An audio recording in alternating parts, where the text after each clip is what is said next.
Bonjour à tous et bienvenue dans cette quatrième vidéo de fin d'année et dernière partie de ces vidéos de fin d'année.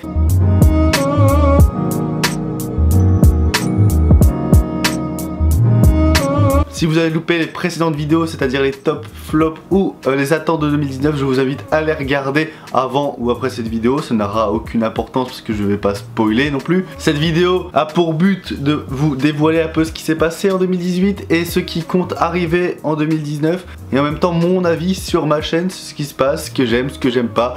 Enfin bref. Tout ça en étant assez concis pour pas faire une vidéo de 30 minutes. Des fois des petites vidéos de 10-15 minutes ça fait toujours du bien. Donc on va essayer d'être très rapide, très concis. Et on va commencer maintenant avec mon avis tout simplement sur la chaîne et tout ce qui s'est passé en 2018. Et on va faire un déroulé chronologique des vidéos qui sont sorties. Je vais pas revenir sur toutes les vidéos, ça sert à rien.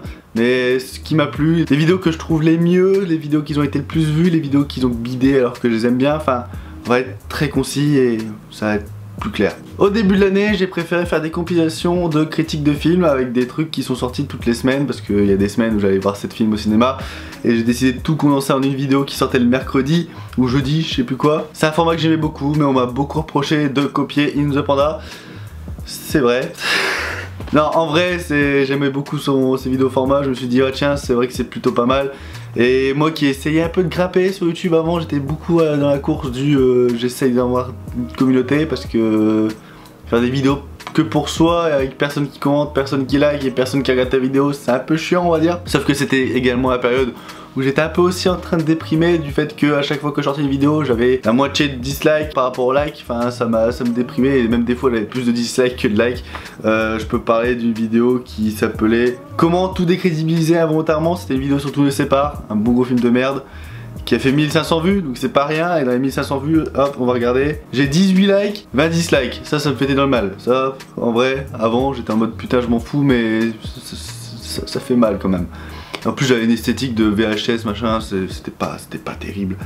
Après j'ai fait un gros délire, ça a pas plu à tout le monde, hein, c'était ma vidéo sur la finale, prank. Voilà, j'ai trouvé ça très drôle, hein, c'était un petit délire, j'ai voulu tenter quelque chose, je me suis éclaté. Si la vidéo a déplu, je comprends parfaitement.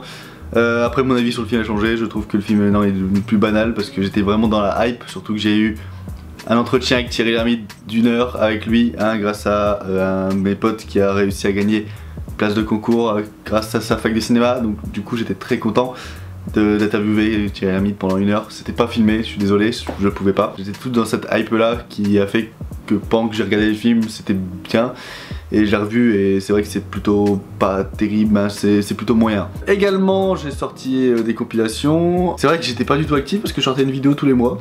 Là c'est pareil, j'étais vraiment dans un mood où je profite de la vie et YouTube ça passe vraiment à côté. On va revenir plus sur le privé après, ce qui s'est passé en 2018 parce que c'était une année très bouleversante pour moi. Et après je suis venu avec une vidéo qui s'appelle Du changement, hein, donc j'ai commencé à changer. J'ai commencé à faire des critiques hebdomadaires avec des miniatures qui sont vraiment pas assez putaclic, hein, genre une connerie pour Solo, Star Wars Story. Love Simon où je devais un film trop classique. Enfin, j'essayais d'être un peu aguicheur sur mes miniatures. Genre, tout con, hein, j'ai beaucoup aimé Jurassic World Fallen Kingdom. J'ai commencé à marquer dans la miniature grosse merde pour l'interrogation. Bref, j'étais perdu. Franchement, c'est l'année où j'ai beaucoup été perdu sur YouTube, je savais pas trop quoi faire. Quand j'ai commencé à reprendre les critiques hebdomadairement, je voulais vraiment traiter des films qui me plaisaient. Mais là, je vois que j'ai fait une critique d'un film qui s'appelle Demi-sœur. Enfin, je l'ai oublié quoi, avec Alice David. Tout le monde en a rien branlé de ce film, et c'est pour ça, là, on va revenir sur ce que je fais maintenant, mais ce que je fais maintenant me plaît plus que ce que je faisais tout depuis que j'ai commencé YouTube. Là je suis vraiment bien et on va reparler juste après. Donc là j'ai fait du coup mes petites critiques un peu avec titre putaclic on va dire. Où j'ai sorti ma vidéo avec le plus de vues, ma vidéo la plus vue de la chaîne qui s'appelait Critique de Hérédité. Vous avez marqué gros traumatisme qui a fait 5700 vues. Je vous jure, je m'y attendais pas.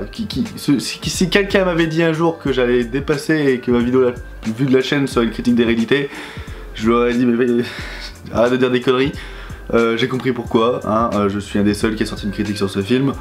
Je suis, il me semble, la critique française avec le plus de vues sur ce film, donc c'est assez compréhensible. Après ça me saoule un peu parce que c'est juste une vidéo où j'ai mis une caméra, j'ai parlé et j'ai exactement dit ce que j'ai dit à mon pote en sortant de la séance. Donc ouais, il n'y a pas beaucoup de travail derrière, mais après je suis assez content parce que c'est un truc qui m'a donné un petit coup de boost au niveau des abonnés, au niveau des vues, donc de base j'étais assez content. Du coup j'ai fait ça pendant 3-4 mois, des critiques comme ça hebdomadairement. Après j'ai fait une pause pendant tout l'été parce que pendant tout l'été j'ai bossé pendant 2 mois et j'avais pas le temps de faire une seule vidéo, même une critique facecam j'avais pas le temps.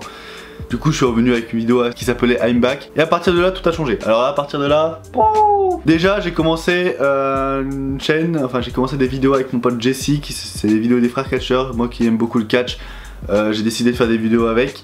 Vidéos qui ont quand même trouvé leur public, j'ai l'impression, au niveau des vues, ça a pas bidé, donc c'est cool. On est dans les alentours de 100 vues par vidéo pour ça, donc franchement pour ma petite taille sur YouTube, je suis assez content. Je pensais qu'au départ en faisant ça, j'allais avoir quoi 10-15 vues et que ça allait vachement bider. Finalement on est assez content des résultats, moi et Jesse, donc c'est cool. Également même les résultats sur Twitter, hein, on se fait beaucoup commenter, il y a beaucoup de gens qui nous suivent sur Twitter, enfin c'est vraiment cool. N'hésitez pas à nous suivre si vous aimez le catch, ça peut toujours vous plaire. Donc après j'ai continué à critiquer dans la mer et là il y a une vidéo qui a tout changé, c'est le J'en ai marre avec Venom et Predator. Vidéo qui m'a demandé beaucoup de temps au montage et j'en suis assez fier de cette vidéo. Je trouve que c'est une des vidéos les plus abouties que j'ai fait dernièrement. Donc voilà, si vous l'avez pas vu, n'hésitez pas à aller la voir, hein. De toute façon toutes les vidéos que je suis en train de citer seront en description, donc n'hésitez pas à cliquer sur les vidéos qui vous attirent. Mais celle-là, j'en suis vraiment fier, il y a beaucoup de problèmes de parler et de montage à certains moments. Après j'ai repris les critiques, sauf que là j'ai commencé à parler de films qui m'attiraient plus, Saltan l'Hôtel El Royal, enfin moi je trouvais que c'était intéressant d'en parler même si le film est assez moyen. Les Animaux Fantastiques aussi, Les Crimes de Grindelwald. Alors ça il me semble que c'est une critique à... Oh non ça va, je pensais qu'elle avait vachement bidé, mais non ça allait. Et là où la chaîne m'a commencé à plus me plaire, c'est quand j'ai commencé à sortir ma vidéo les meilleures séries de 2018. Déjà les miniatures, je trouve qu'ils sont beaucoup plus belles, beaucoup plus esthétiques que les autres miniatures que je faisais avant. Du coup je trouve que c'est déjà visuellement la chaîne a plus de gueule et on le remarque directement au niveau des vues. Je commence à faire du 111 vues, 667, 339, 593 vues, enfin on le remarque que la chaîne est beaucoup plus attrayante avec ce style de miniature qui d'ailleurs n'est pas trop putaclic je trouve, donc ça passe. Et là c'est le format de vidéo qui me plaise le plus, donc c'est quoi, ça fait un mois que je suis vraiment fier de ce qui se passe sur la chaîne.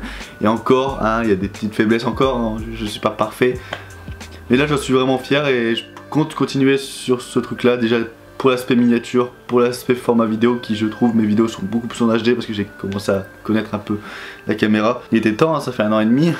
Et ensuite il y a le projet Trauma. Projet Trauma qui normalement doit sortir le 26 janvier et j'espère pouvoir le sortir le 26 janvier. Le problème c'est qu'il y a eu les vidéos de fin d'année qui m'ont pris beaucoup de temps, mais également c'est très compliqué de faire le montage de Trauma. Je vous dis, c'est le montage le plus compliqué que j'ai eu à faire de toute ma vie.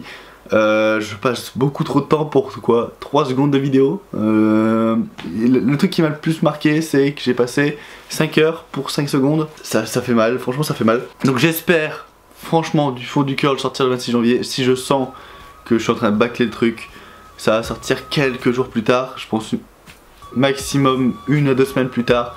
Mais je préfère vous prévenir avant, c'est très compliqué de se fixer une deadline. Au moins j'ai un objectif, c'est de le sortir pour fin janvier, début février. Mais franchement ne vous plaignez pas s'il n'y a pas le 26 janvier. De toute façon suivez-moi sur Twitter, je vais vous dire des informations. Les Trauma ça va sortir et ça va être plutôt taré. Et voilà, je suis très content de la chaîne. D'ailleurs on a dépassé les 300 abonnés. Ça me fait vachement plaisir parce que pendant 1 an j'ai stagné à 200-250 abonnés et ça montait pas, il y avait rien, c'était vide, c'était le néant. Et maintenant il y a plus de gens qui viennent et qui commentent dans les commentaires et j'ai plus de discussions, plus de débats avec ceux qui me suivent et du coup j'en suis beaucoup plus fier. Du coup moi ça me fait plaisir, hein, je cherche pas non plus à avoir des milliers et des cents d'abonnés, je cherche juste à avoir des gens qui me regardent, qui me suivent et qui disent ce qu'ils pensent. Enfin voilà, ça c'était tout ce que je pense de la chaîne en ce moment, les vidéos qui m'ont rendu le plus fier, les vidéos qui ont marché et tout ça. Quand je me rends compte, il n'y a pas vraiment de vidéos qui sont bidées, ça allait plutôt bien cette année. J'ai eu beaucoup de pauses, hein, il y a beaucoup de remises en question, maintenant je suis devenu beaucoup plus actif, je pense que ça se ressent hein, quand même par rapport à avant. Parce que je m'y plais plus, hein, j'ai plus d'envie de faire une vidéo et en limite des fois j'ai envie de poser ma caméra et parler. Le problème c'est que ça va donner du contenu qui sont pas tout plus terribles, je préfère avoir un sujet correct. Là je vais parler vite fait, mais vraiment très vite fait parce que je considère que ça vous concerne pas, hein, vous êtes juste des gens derrière la caméra. Si vous avez envie d'en parler en privé parce que de vos problèmes machin, ça me dérange pas, mais là il y a beaucoup trop de gens qui peuvent voir ce que je dis, donc je vais faire très attention à mes mots.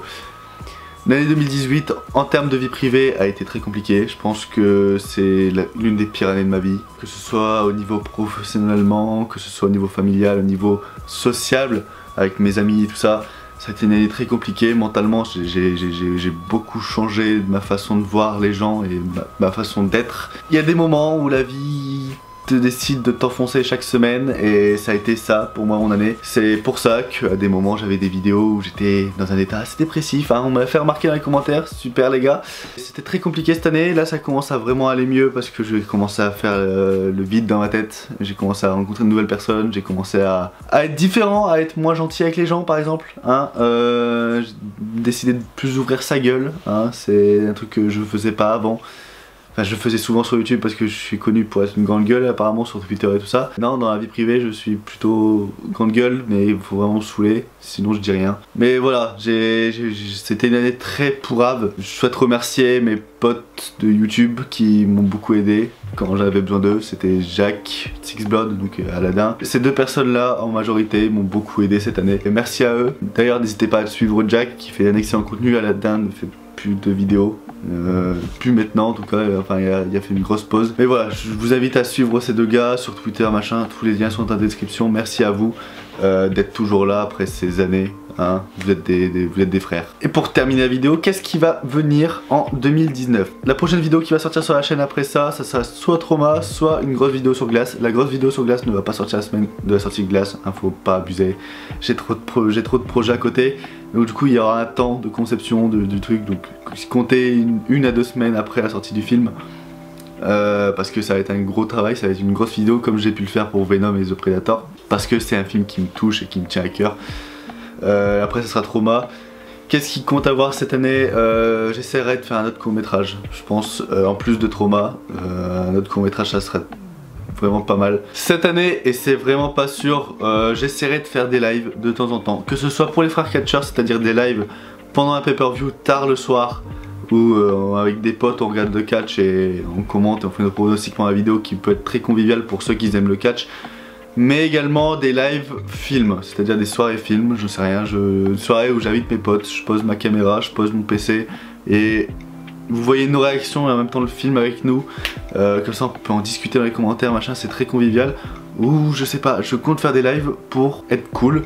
Et un autre truc que je compte faire, c'est un projet de radio. Je pense que quand ma chaîne aurait pris un peu plus d'ampleur, je sais pas, mais quand je connaîtrai beaucoup plus de gens du cinéma qui connaissent et tout ça, je pense que être autour d'une table ou être sur Skype machin, faire une émission de radio pendant 1 heure toutes les semaines, voire 2 heures tous les mois, j'en sais rien, ça peut être vraiment sympa. Se donner un rendez-vous hebdomadaire ou mensuel, ça peut être vachement cool pour parler de cinéma. À voir, c'est des projets que j'ai pour 2019, ça peut arriver, comme ça peut totalement passer aux oubliettes parce que trop de temps, pas de temps, enfin tout ne peut pas arriver on va dire. Donc à voir, après il y aura des vidéos critiques, comme tout, mais là je parlerai que des films qui me touchent. Des films mauvais vous en aurez peut-être pas beaucoup, je pense que si je dois critiquer un film mauvais c'est vraiment le truc que j'ai trouvé le plus à chier. Et voilà, je pense que j'ai un peu tout dit sur ce qui allait se passer en 2019. La chaîne va rester sur le fil dont elle a débuté, c'est-à-dire sur les vidéos plus esthétiques, avec plus de montage, plus travaillé, et éviter de faire des trucs à l'arrache comme je faisais souvent avant.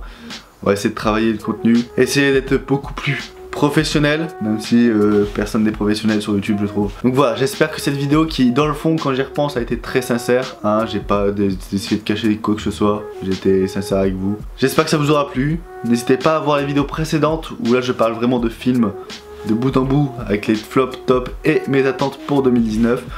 Sur ce, c'était Louane, n'hésitez pas à me suivre sur les réseaux sociaux, à voir les vidéos dont j'ai parlé dans cette vidéo. N'hésitez pas à vous abonner aussi, liker, partager la vidéo sur Twitter, ça peut être vachement cool. Et sur les réseaux sociaux en général. Restez comme vous êtes, c'était Louane.